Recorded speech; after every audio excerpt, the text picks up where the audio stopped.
Hello everyone, I would like to welcome you to this presentation on security in networked embedded devices.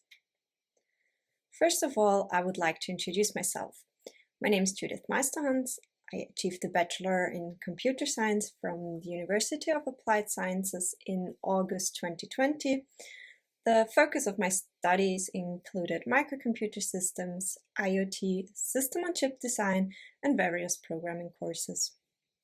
Since September 2020, I'm part of the Secure and Dependable Systems and Networks group of Professor Doran, where my current research focus is security-oriented hardware-software co-design for networked embedded systems. Now, let's have a look at the agenda of this presentation. First, we'll talk about the presentation aims. We shall then state the issue in terms of security in general and applying security, and also the problems of implementing it as such, also for specific domains. Next, we'll have a look at the currently available solution mechanics for securitization of networked embedded systems. Specifically, we'll talk about software and hardware-supported software, security IP, and hardware communication stacks. We'll then have a look at the security solutions, particularly in the IoT domain, and we'll elaborate the requirements for high-performance systems and talk about security-driven hardware-software co-design. Finally, to sum up, we'll get to the conclusions. With this presentation, we want to focus on the challenges of applying security to networked embedded systems and how it can or should be achieved. First of all, there is a rising interest in the securitization of such systems. But we see ourselves confronted with a variety of application domains, where the lack of standardized methodology on how to apply security for different application domains is apparent. That's why we see the need of a convergence on methodology, especially because of the large number of applications and different practitioners. We see the most demanding application domains within IoT and high-performance communication systems, which we'll also further elaborate later. And then we have this general question on public key infrastructure. We're all taught to do it, especially with web services, where it originally comes from. But is using PKI really the best way for embedded devices? There are other ways than to use PKIs, especially in the domain of embedded systems and specifically designed as such. We could possibly save expensive operations and reduce risks in terms of security and maintenance too.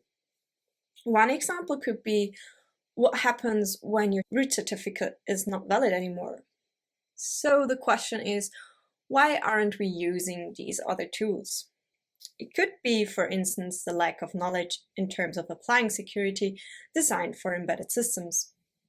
This is something we just want to keep in mind and found worth mentioning at this point.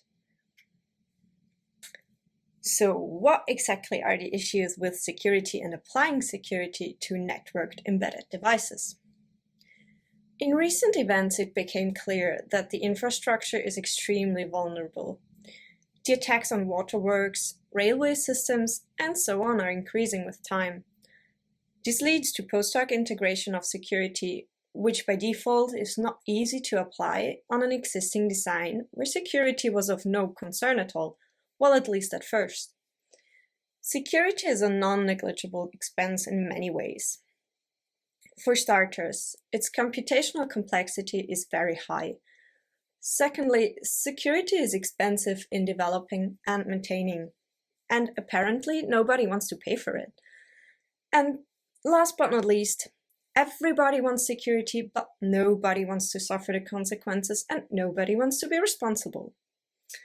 That is why methodological approaches are necessary in order to reduce the risks for companies new to security, both in terms of vulnerabilities to security and expenses.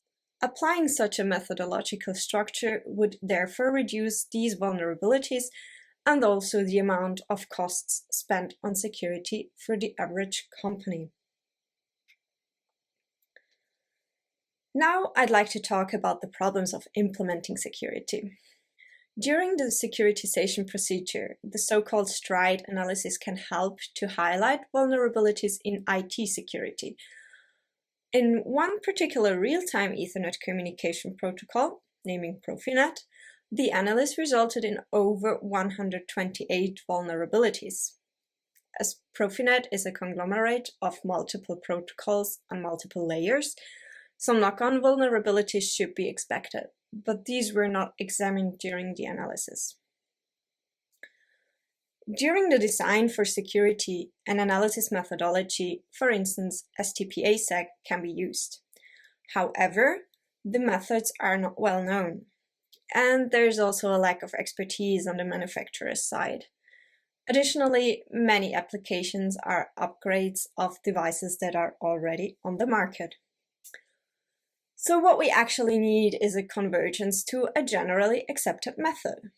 We believe that a methodological convergence is not only a sign of market maturity, but also confidence. So far, we have talked about the issues of applying security in networked embedded devices. Now we'll have a look at the currently available solution mechanics. First, let's see what software has to offer us. We can make use of secure communication stacks. They are generally well designed and offer well-inspected solutions, but they are only reliable for communication protocols that are well understood.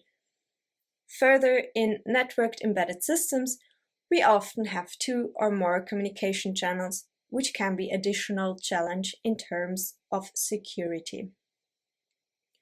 Something we need to consider when dealing with security is the computational expense it comes with.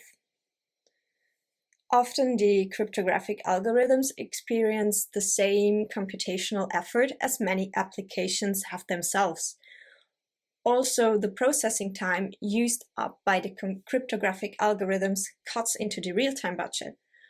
This means we already have a tight budget for real-time applications, and adding security implies that we have even less time available for these applications.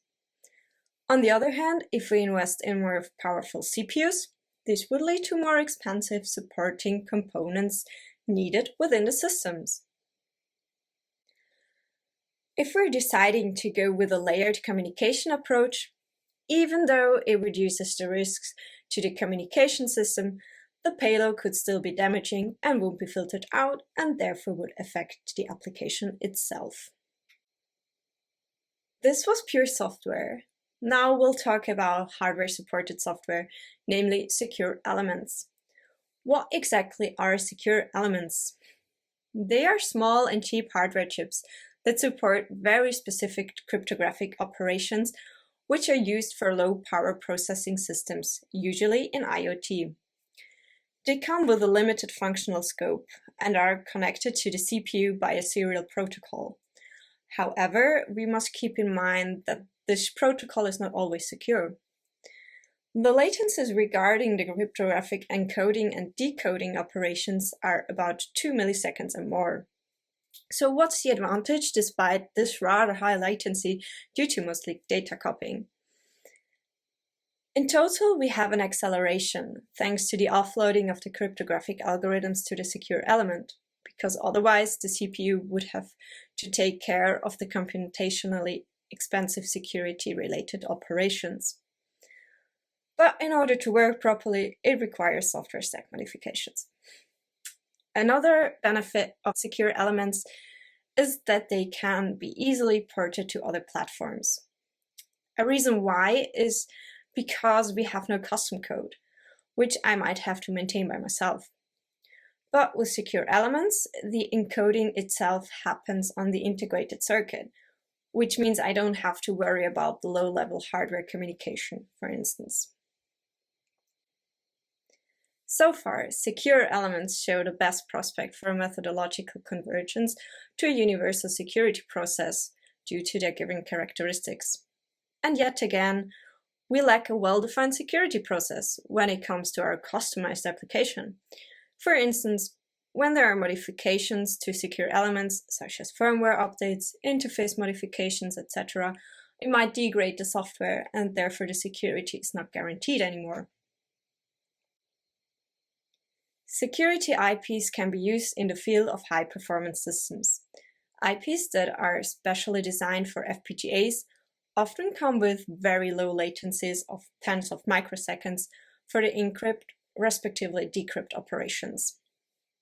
The advantage compared to the secure element solution of before, with latencies of 2 milliseconds and more, probably comes from the different way of bus accesses, since FPGAs are also more flexible regarding the interfaces.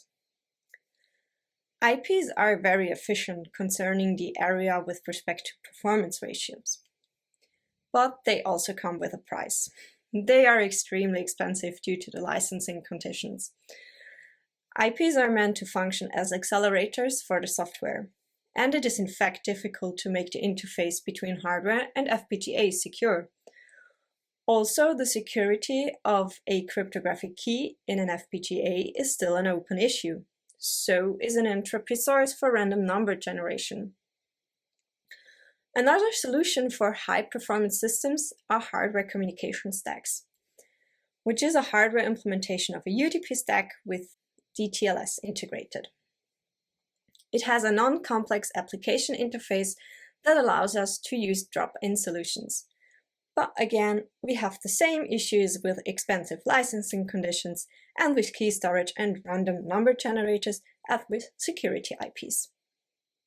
Now, what's our current status of the IoT design for security? The threat model for security is mainly understood. Nevertheless, a careful analysis is still required.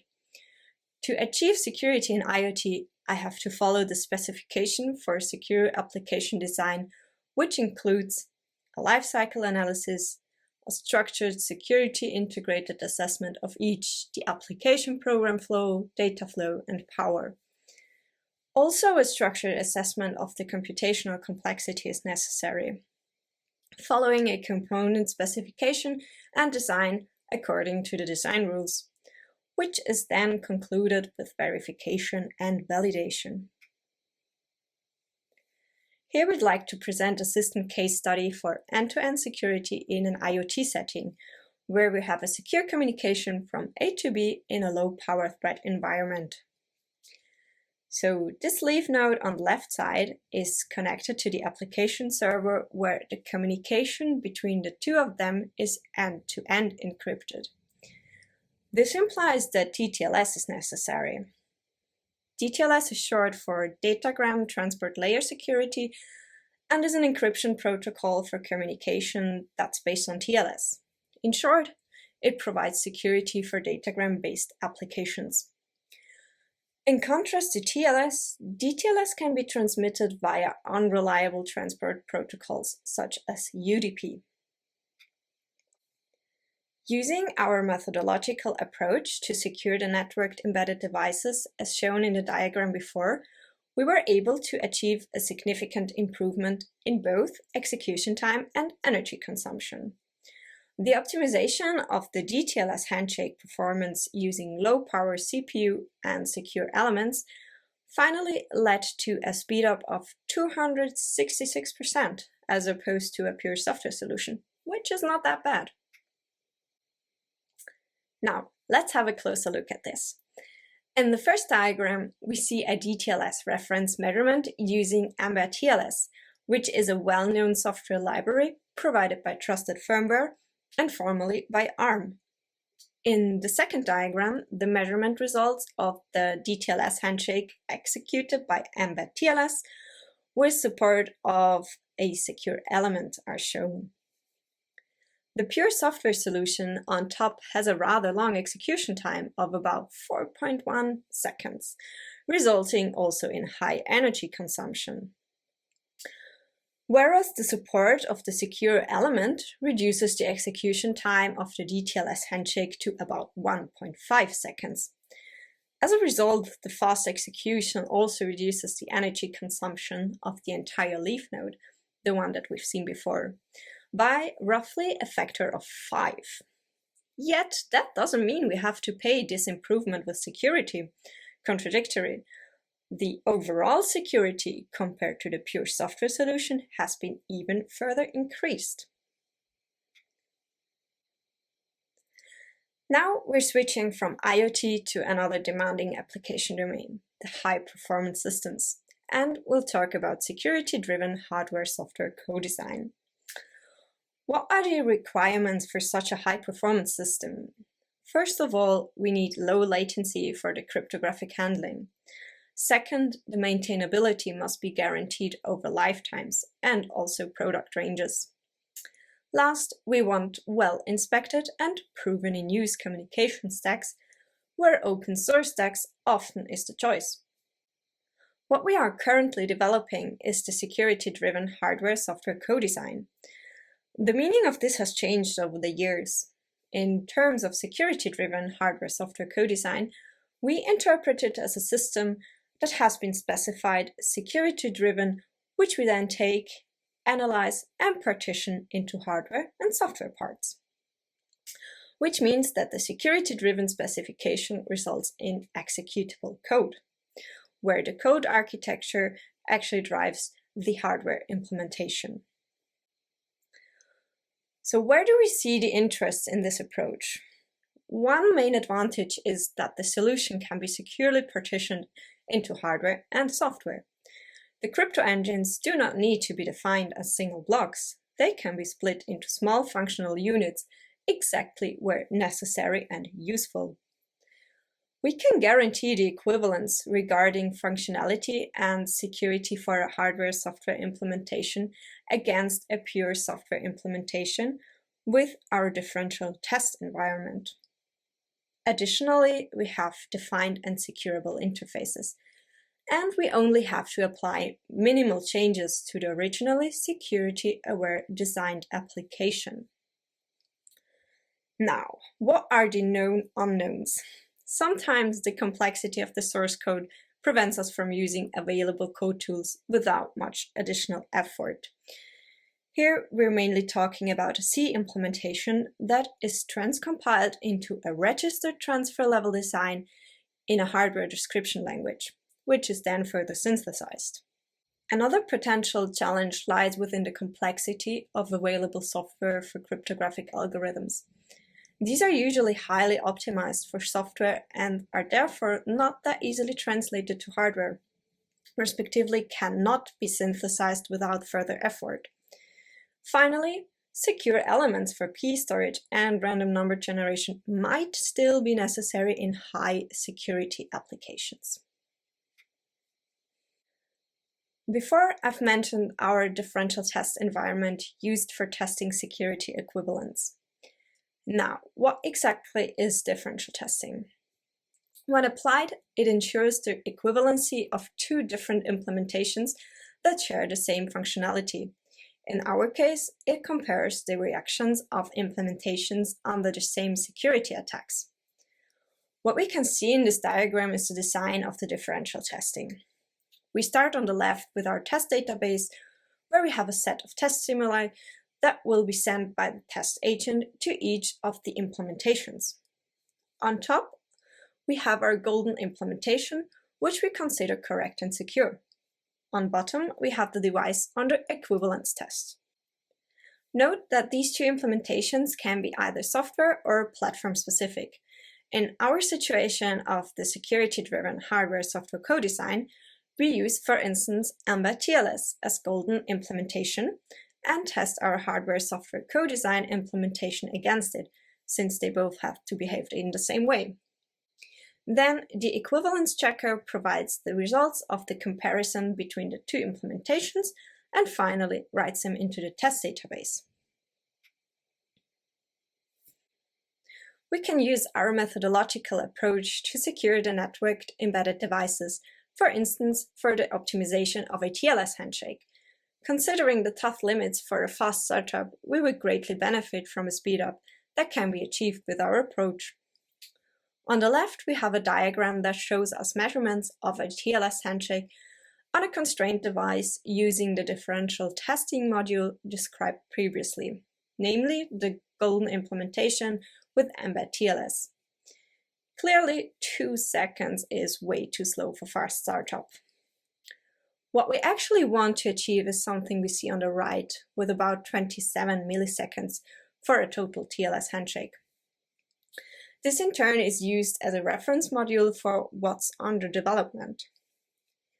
The measurements on the right are conducted in the same way as on the left, but we were using a conventional desktop PC instead of a constrained device.